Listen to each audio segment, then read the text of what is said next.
Olá, estudantes, nós somos aqui a equipe de linguagens do Instituto Quilombo Ilha e temos aí o objetivo de fazer esse aulão de linguagens, é claro, para que a gente possa discutir e trazer muita informação para você. Neste momento pandêmico que a gente não pode estar presente, geralmente nós temos o costume de fazer o aulão presencial com todos os alunos, mas neste momento pandêmico a gente não pode deixar de estudar e não pode deixar de trazer para você muitas informações. Eu, professor Geraldo de Redação, professora Mário de Literatura, professora Jaqueline de Português e a nossa professora Eliene de Espanhol.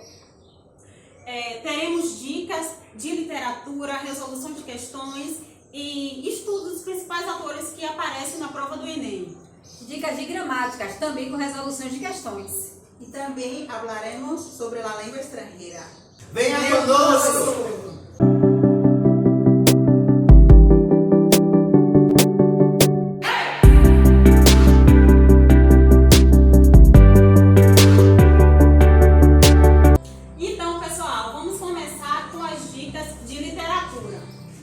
Na prova do Enem, o Enem tem algumas competências e habilidades que esperam que vocês dominem.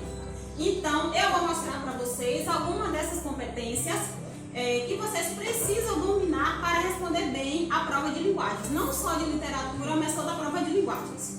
Essas competências são, primeiro, analisar, interpretar e aplicar recursos expressivos das linguagens, relacionando textos com seus contextos, mediante a natureza, função, organização, estrutura das manifestações de acordo com condições de produção e recepção. Nessa primeira competência, a palavra que a gente precisa destacar, precisa ter em mente e dominar sobretudo, é a questão da interpretação, análise também, mas interpretação é fundamental para uma boa resolução da prova no Enem, da prova como um todo, a prova de matemática, de naturais, e principalmente na questão de linguagem, nos textos de linguagem que é texto diretamente. Então, essa questão da interpretação e da análise, principalmente se tratando de textos literários, é fundamental para uma boa resolução da sua prova. Uma outra competência é estabelecer relações entre o texto literário e o momento de sua produção, situando aspectos do contexto histórico, social e político. Por isso que, em todas as aulas que a gente vai discutir os movimentos literários, eu trago sempre a questão do contexto histórico. O que está acontecendo na época que aquele texto foi produzido e foi publicado? Porque isso dialoga diretamente com o texto literário. Porque o texto literário está inserido no contexto social. Não é um fenômeno, um acontecimento que está dissociado desses acontecimentos históricos, políticos e etc. Então, o Enem espera que você consiga relacionar esses elementos extras literários com o texto literário.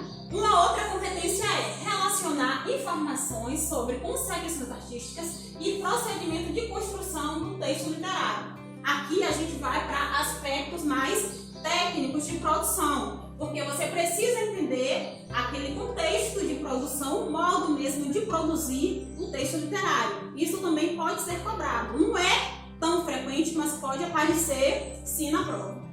Outra competência é reconhecer a presença de valores sociais e humanos atualizáveis e permanentes no patrimônio literário nacional. Então, esse contexto da literatura nacional é muito importante e relevante na prova do Enem.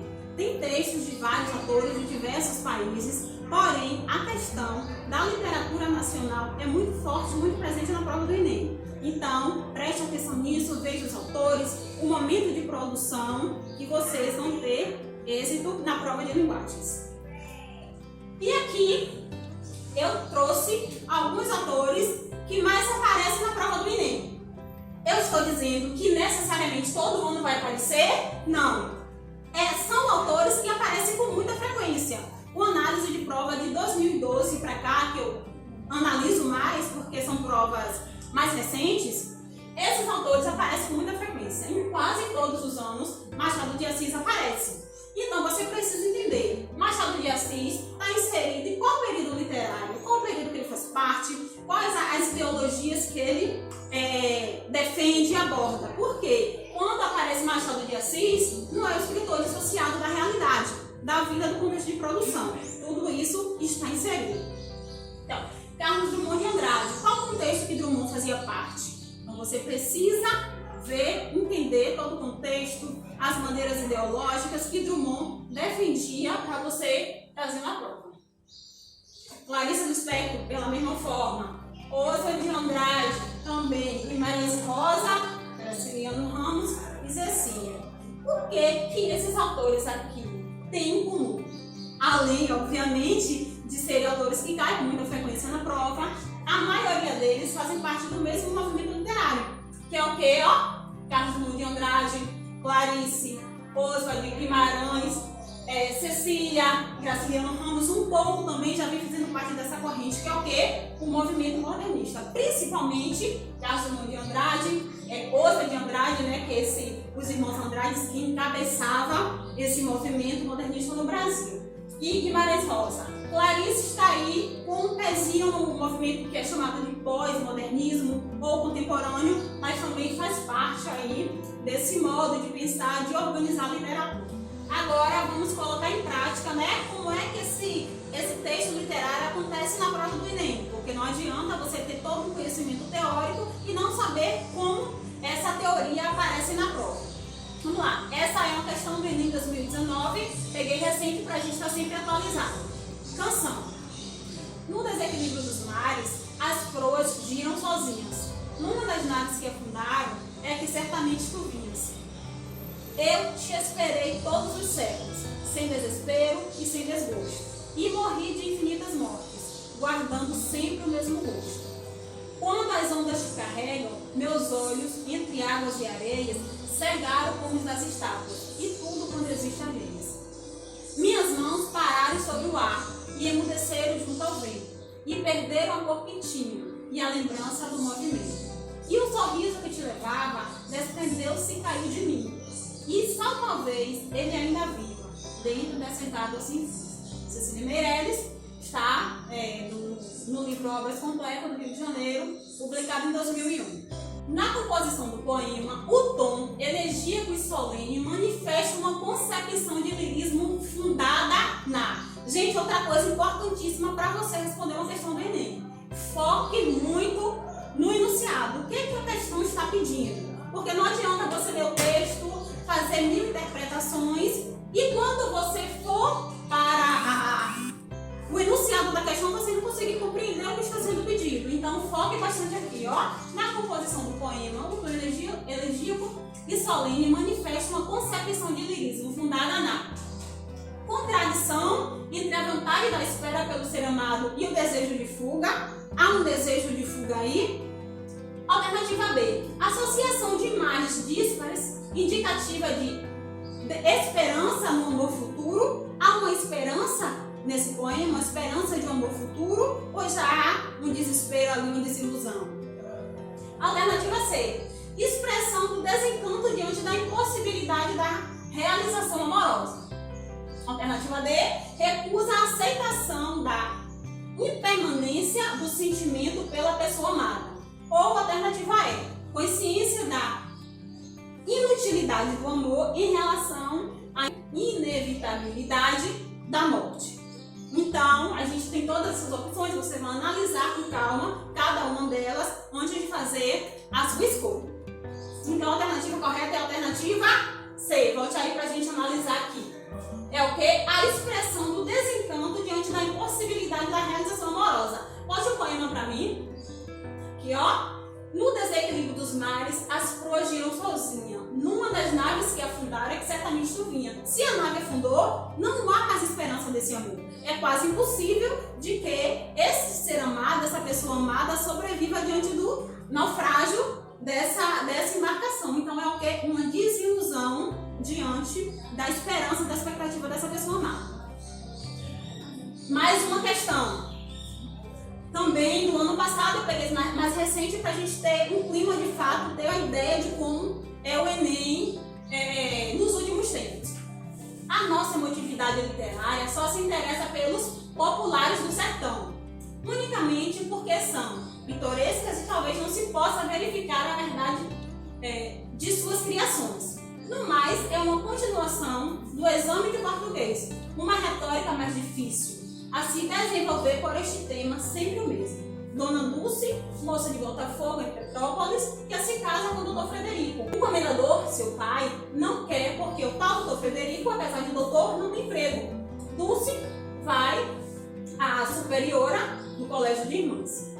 Esta escreve a mulher do ministro, antiga aluna do colégio, que arranja um emprego para o rapaz. E está acabada a história. É preciso não esquecer que Frederico é moço pobre.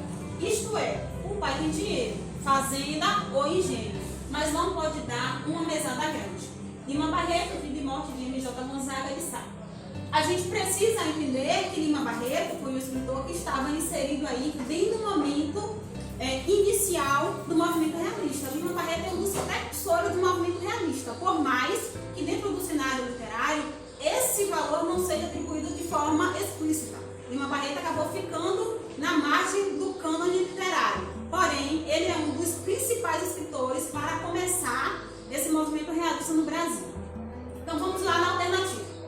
Situado no momento de transição, essa transição que eu falei do movimento romântico para o movimento realista, Lima Barreto produziu uma literatura renovadora em diversos aspectos.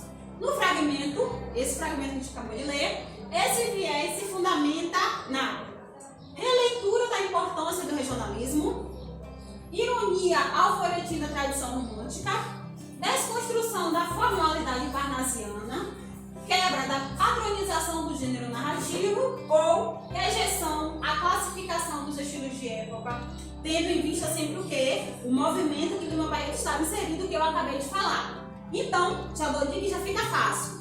A alternativa correta é a alternativa B. Ou seja, volta um pouquinho por favor, é o quê? Uma ironia ao folhetim da tradição romântica. Lima Barreto começa a questionar e fazer críticas a esse modo de narrar da tradição romântica que perdurou no Brasil durante muitos anos. Mais uma questão. No Enem também é muito comum aparecer questões com figuras, com imagens, e isso aqui é texto, ó, texto 1. A gente precisa ter o cuidado de analisar as imagens enquanto texto, que elas de fato são. E texto 2. Primeiro texto, fotografia preto e branco, de músico da cultura Iupa, norte de Angola, tocando um calimba ou lamelefon. E aqui está a referência, texto 2. Manifestação carnavalesca registrada por Debré em 1826. Escravos vestidos como europeus em cortejo musical à época do Império. Então, fique com essas duas imagens que a questão é a partir delas. O instrumento feito de lâminas metálicas e cabaça é comum a manifestações musicais na África e no Brasil.